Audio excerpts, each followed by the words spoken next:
Challenge تھا؟ یہ جواب تو میں نے کب سے دفنا دیے، اور جو لوگ یہ چیزیں سامنے رکھتے تھے وہ اب رو رہے ہیں کہ ہم نے یہ بات کیوں انجینئر کے سامنے کی۔ ایک ہی ہمارے پاس لیم ایکسکیوز تھا، اور اس کے ساتھ جو کچھ میں نے کیا ہے، سب سے پہلی بات یہ ہے کرکٹر کی مثال دینا، ڈاکٹر کی مثال دینا، انجینئر کی مثال دینا ریلیجن کے پوائنٹ آف ویو سے وہ بالکل غلط ہے۔ اس کی وجہ یہ ہے کہ علم دین حاصل کرنا ہر مسلمان مرد و عورت کے اوپر فرض ہے، کرکٹر بننا ہر مرد و عورت کے اوپر فرض نہیں ہے۔ تو دین کا بیسک نالج تو ہر بندے نے حاصل کرنا ہے، لہٰذا یہ ڈیمانڈ ہی غلط ہے کہ ریلیجن کے اوپر انجینئر صاحب کے پاس اتھارٹی کہاں سے آئی۔ ہمیں اتھارٹی دی ہے قرآن نے، کنتم خیر امۃ اخرجت للناس تأمرون بالمعروف وتنہون عن المنکر، تم سب سے بہترین امت ہو جو لوگوں کے نفع کے لیے نکالے گئے، نیکی کا حکم دیتے ہو، برائی سے روکتے ہو۔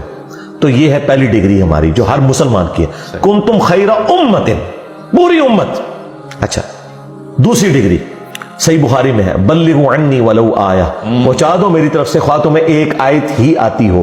نبی علیہ السلام نے یہ کہا کہ پوری ڈگری لینی ہے، اور پوری ڈگری کی بات کریں تو کسی عالم دین کے پاس پوری ڈگری نہیں، انکلوڈنگ مفتی تقی عثمانی اور مفتی منیب الرحمان 1000 آیات قرآن کی سائنٹیفک فیکٹس کے اوپر ہے۔ اس کی تشریح تو میں ان سے بہتر کر سکتا ہوں، اس میں تو وہ میرے اسٹوڈنٹ بنیں گے۔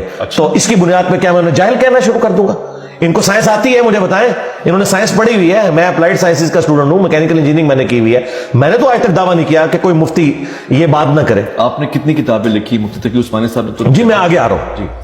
تیسری بات، آج اگر کوئی مفتی سورج گرہن اور چاند گرہن کو سمجھانے کے لیے اپنے آڈینس کو بتاتا ہے کہ چاند گرہن کس وقت لگتا ہے اور سورج گرہن کس وقت لگتا ہے، کہ سورج گرہن اس وقت لگتا ہے کہ جب چاند سورج اور زمین کے درمیان آتا ہے، آج تک کسی آڈینس نے پوچھا کہ حضرت آپ تو سائنٹسٹ نہیں ہیں، آپ یہ بات کیوں کر رہے ہیں؟ وہ کیا کہے گا؟ بھئی میرے فیکٹ سے اختلاف کر کے بتاؤ میں غلط کہہ رہا ہوں کہ نہیں، یہی کہے گا نا۔ یہ تو نہیں کہے گا میرے پاس ڈگری نہیں ہے تو میں اس کو بیان ہی نہیں کروں گا۔ اسی طریقے سے ایک اور مثال، مفتی صاحب نے اپنے گھر میں ایئر کنڈیشن لگانا ہو اور اس کا انٹرنل یونٹ وہ کاریگر تھوڑا سا ٹیڑھا لگا دے اور آپ کے سامنے وہ لگ رہا ہے، تو مفتی صاحب یہ نہیں کہیں گے کہ اس کو سیدھا کرو، آگے سے کہا تیرے پاس ڈگری ہے، یہ کام تو میرا ہے، کہ یار ڈگری کو چھوڑو لیکن مجھے نظر آ رہا ہے کہ غلط ہے، تو سرکار مجھے نظر آ رہا ہے چشتی رسول اللہ کفر ہے، اشری تھانوی رسول اللہ کفر ہے، مجھے تو نظر آ رہا ہے، یہ میرا بنیادی عقیدہ ہے۔ پانچویں دلیل، اگر آپ کو پرائمری اسکول کا بچہ آ کے یہ کہے کہ سورۃ البقرہ کی آیت نمبر 279 میں لکھا ہے کہ جو سود کھاتا ہے اللہ اور اس کے رسول عز و جل و صلی اللہ علیہ وآلہ وسلم کا اعلان جنگ ہے، تو آپ اسے یہ کہیں گے کہ جاؤ پہلے ڈگری لے کے آؤ؟ لہٰذا میں یہ بات نہیں مانتا، اگر آپ یہ بات کریں گے تو آپ مفتی کے آپ کافر ہو جائیں گے۔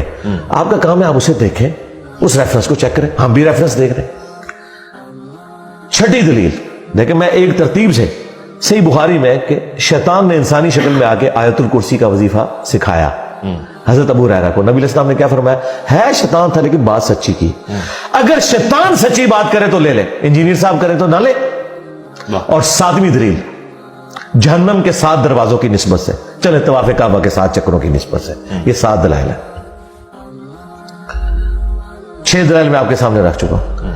7ویں دلیل یہ ہے کہ جامعہ ترمذی میں حدیث موجود ہے، اس کو سپورٹیو ابن عباس کا بھی قول ہے کہ حکمت مؤمن کی گم شدہ میراث ہے، جہاں سے بھی ملے لے لو۔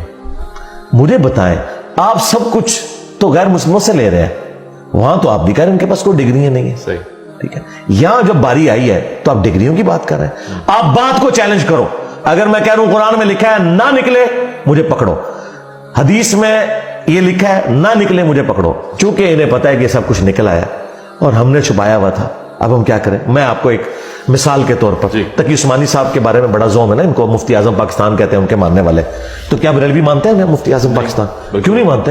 ڈگری مان لی۔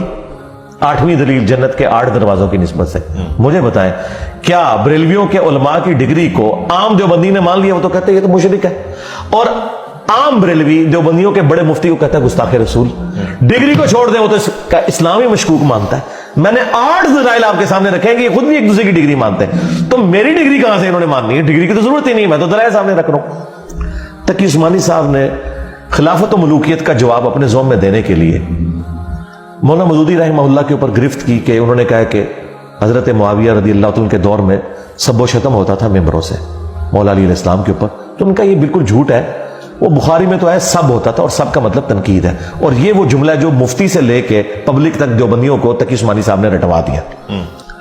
یہ حدیث جو تھی نا بخاری کے اندر، یہ حدیث کا ایک طریق مسلم میں بھی ہے. اچھا جی 6229 انٹرنیشنل نمبر کے مطابق. اس میں پتا کیا لکھا ہوا ہے کہ آل مروان میں سے جب ایک شخص حاکم مدینہ بنا, یعنی بنو امیہ کا حاکم, اس نے سہل ابن سعد الساعدی کو منبر پر بلا کر کہا کہ تم ابو تراب علی ابن ابی طالب پر لعنت کرو, اور اس میں الفاظ ہیں کہو لعن اللہ ابا تراب. اللہ اکبر.